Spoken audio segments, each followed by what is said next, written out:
budak manusia, sedangkan ibunya melahirkan dia dalam keadaan merdeka.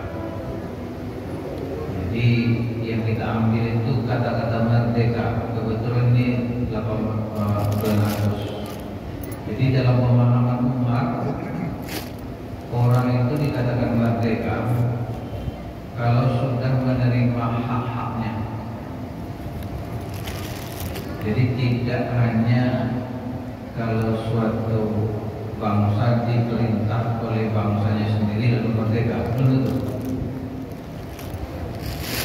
Jadi kalau hak-hak sebagai warga itu terpenuhi dengan baik, itulah hakikat kemerdekaan menurut Umar bin Khattab di dalam riwayat yang kita baca tadi. Bapak Ibu yang saya muliakan, di dalam Islam hak-hak manusia yang mesti dipenuhi itu secara garis besar ada 5. Pertama ada hak tentang agama. Jadi manusia itu berhak menganut agama apa saja. Mau agama Islam boleh, mau agama lain silahkan. Toh nanti hasilnya akan ditanggung sendiri. Lakum dinukum waliyadin. Bagiku agamaku, bagi kau agama. Waman sya'a falyu'min, kalau siapa yang ingin beriman silakan beriman. Waman sya'a falyakfur, siapa yang ingin kafir silakan kafir. Itu dijamin. Maka kita tidak boleh membatasi atau melarang orang beragama, melarang orang beribadah, atau merusak tempat-tempat ibadah mereka. Tidak boleh, karena itu hak dasar sebagai warga. Di dalam undang-undang dasar kita seperti itu juga. Nah, di samping itu, untuk itu dilarang pula kita mencederai agama, seperti menyebarkan hadis palsu. Nanti rusak agama, atau saling menghujat Tuhan masing-masing. Nah, itu rusak nanti kehidupan umat beragama. Yang kedua, hak terkait dengan ekonomi, harta. Makanya dalam Islam kita disuruh mencari harta.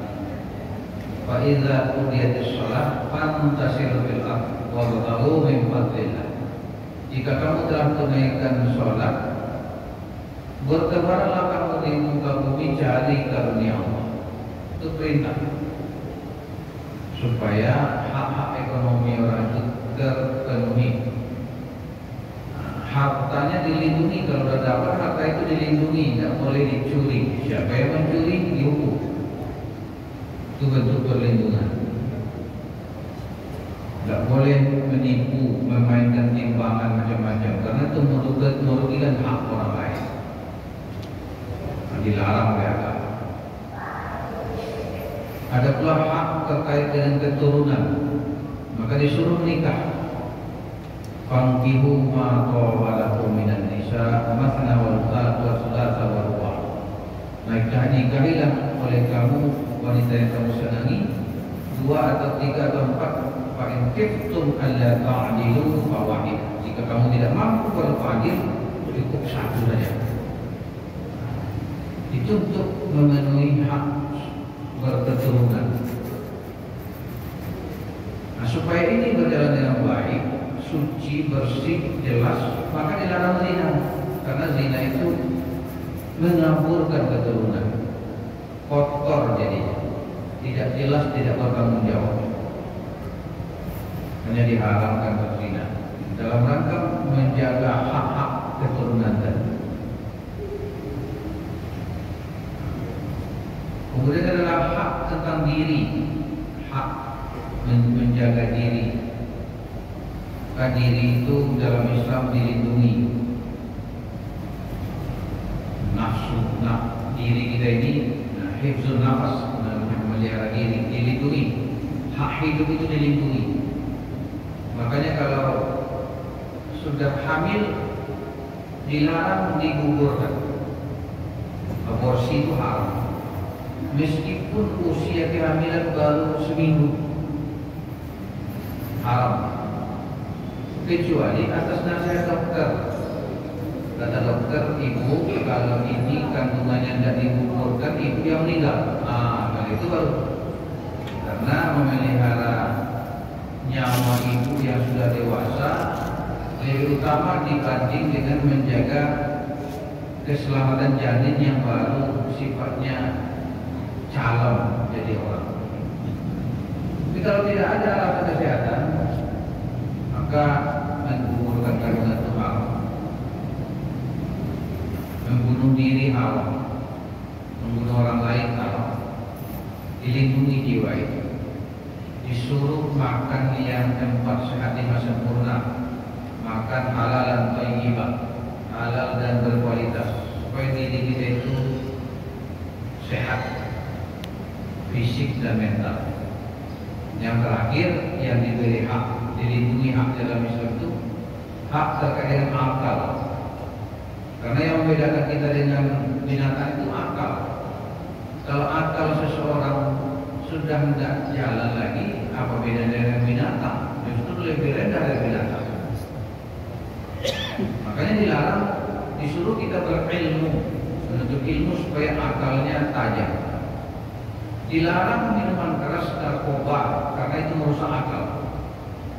Di minggu ini ada beberapa hari yang lalu di Pekanbaru, mahasiswi menabrak ibu-ibu meninggal.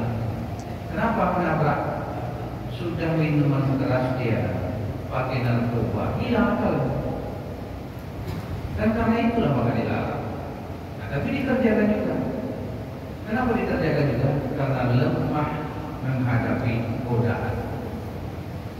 Kalau lemah menghadapi godaan, jangan pergi ke tempat-tempat yang banyak godaannya. Begitu. Ini pergi pula kepada kehidupan malam, situ setannya banyak. Kalau nggak mau banyak godaannya, datang ke masjid, ke pengajian.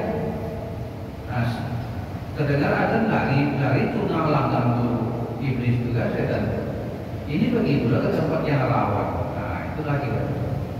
Makanya menjaga akal itu penting dengan cara menguatkannya dengan ilmu dan menghindarkan diri dari hal-hal yang merusak akal kita.